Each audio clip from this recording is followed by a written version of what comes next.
मुझे ठुकराने वालों, ठोकर से तुम्हारी मैं निराश नहीं। इस ब्रह्मांड का वो ग्रंथ हूँ मैं, शब्दकोश में जिसके काश नहीं। दोस्त गरीब रहोगे तो कोई ध्यान नहीं देगा, मेहनत करोगे तो सब हंसेंगे और कामयाब हो जाओगे तो सब जलेंगे। हर सूरत में आप अकेले ही रहोगे। इसीलिए याद रखना, जिस संसार के भरोसे तुम जी रहे हो, ये जमाना ना किसी का था, ना किसी का है और ना किसी का रहेगा। दोस्त, ये दुख, ये दर्द सब तेरे अंदर है। तू अपने बनाए इस पिंजरे से बाहर निकल के देख, तू अपने आप में एक सिकंदर है। क्यों रुक जाते हो 4 दिन की मेहनत के बाद? अरे वक्त लगता है बीज को फसल बनने में। बदलना तय है हर चीज का इस संसार में। किसी का जीवन बदलेगा, किसी का दिल बदलेगा, तो किसी के दिन बदलेंगे। तारीफ सुनना हर किसी को पसंद है, क्योंकि तारीफें लोगों का दिन बना देती हैं। लेकिन याद रखना, तारीफ से ज्यादा ताने अच्छे होते हैं, क्योंकि ये जिंदगी बना देते हैं। याद रखना, तुम्हारी सबसे बड़ी दौलत तुम्हारा वक्त है। समय के पास भी इतना समय नहीं होता कि वो दोबारा आपको समय दे सके। इसीलिए कभी भी किसी से लड़कर अपना समय बर्बाद मत करना। अरे लड़ना ही है तो अपनी गलतियों से लड़ो, जमाने से क्या उलझते हो? क्योंकि जो इंसान अपनी गलतियों से खुद लड़ता है, उसे कभी कोई हरा नहीं सकता। जिंदगी की हर सुबह कुछ शर्त लेकर आती है और जिंदगी की हर शाम एक तजुर्बा देकर जाती है। जिस दिन मन हारने लगे, उस दिन अपने आप से पूछना कि तुमने शुरू ही क्यों किया था। अरे करने दो बकवास जो करते हैं। खाली बर्तन और खाली दिमाग हमेशा आवाज करते हैं। आपको अपने घर के अंदर ही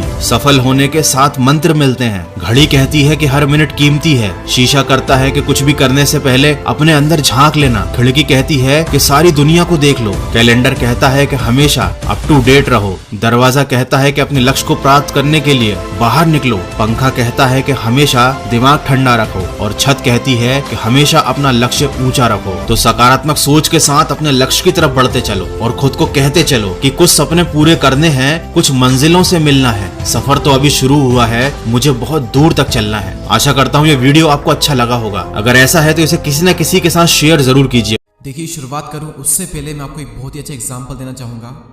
गाड़ी में हम पेट्रोल डलवाते हैं, फिर गाड़ी कुछ किलोमीटर तक चलती है और उसके बाद में रुक जाती है। तो फिर आप ये तो नहीं बोलते कि यार पेट्रोल का असर ज़्यादा देर तक नहीं रहता।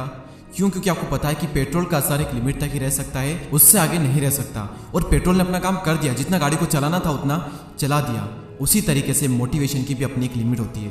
जितना उसे काम करना होता है उतना वो काम कर देता है, उसके बाद में उसका असर खत्म होना ही होना है। मैं आपको एक और एग्जांपल देता हूँ। आप बीमार होते हो, आप मेडिसिन लेते हो और आप ठीक हो जाते हो।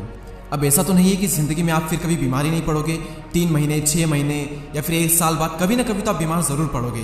तो फिर क्या आप उस टाइम पर ये कहोगे कि यार मैंने उस टाइम भी मेडिसिन ली थी तो उस मेडिसिन का असर ज़्यादा देर तक नहीं रहा? क्यों? क्योंकि आपको पता है कि मेडिसिन की अपनी एक लिमिट है, कुछ टाइम तक काम करेगी, हमें ठीक कर देगी, उसके बाद में उसका असर खत्म हो जाएगा। जिस इंसान को एक्चुअल में कुछ करना है ना लाइफ में, मतलब आग लगी होनी चाहिए कि यार मुझे कुछ करना है। जब ये चीज़ होती है ना इंसान के अंदर, तो फिर वो सेल्फ मोटिवेटेड होता है। फिर अगर वो मोटिवेशनल वीडियोस देखता है तो अपनी लाइफ को रिलेट करता है, फिर वो और भी ज़्यादा मोटिवेटेड होता है। फिर उस मोटिवेशन का वो यूज़ करता है अपने काम को करने में। फिर वो कुछ काम करता है, फिर वो और ज़्यादा मोटिवेट होता है, फिर उस मोटिवेशन का यूज़ करता है अपने काम को करने में। इस तरीके से उसका सफल होने का जो डिज़ायर होता है वो बढ़ता ही चला जाता है। उसका मोटिवेशन भी टाइम के साथ में बढ़ता ही चला जाता है। लॉन्ग टर्म में उसका मोटिवेशन बना रहेगा। शॉर्ट टर्म में तो फीलिंग कम ज़्यादा होती रहती है, लेकिन लॉन्ग टर्म में उसका मोटिवेशन बढ़ेगा ही बढ़ेगा। और कुछ नहीं तो एक तरफ एक इंसान है जो कि डेली 10 मिनट मोटिवेशनल वीडियोज़ देख रहा है, और वहीं दूसरी तरफ एक और इंसान है जो कि डेली आधे घंटे पोर्न वीडियोस देख रहा है। तो बताओ कि इन दोनों में से 1 साल बाद कौन ज़्यादा सक्सेसफुल होगा, किसकी ज़्यादा ग्रोथ होगी? एटलीस्ट आप अपनी एनर्जी को सही जगह तो लगा रहे हो। आपकी ज़िंदगी आने वाले 5 सालों में कहाँ पर होगी वो डिपेंड करेगा कि आप आज क्या करते हो, क्या देखते हो, क्या सुनते हो, क्या पढ़ते हो, किसके साथ रहते हो। इन सब चीज़ों पर गंदा देखोगे तो ऐसी ही सोच होगी, जैसी सोच होगी वैसे ही आप करोगे, जैसा आप करोगे वैसे ही आप बन जाओगे। तो आपको ही डिसाइड करना है कि आपको क्या देखना है और क्या बनना है। क्योंकि जैसा आप देखोगे वैसा ही आप करोगे और वैसे ही आप बन जाओगे।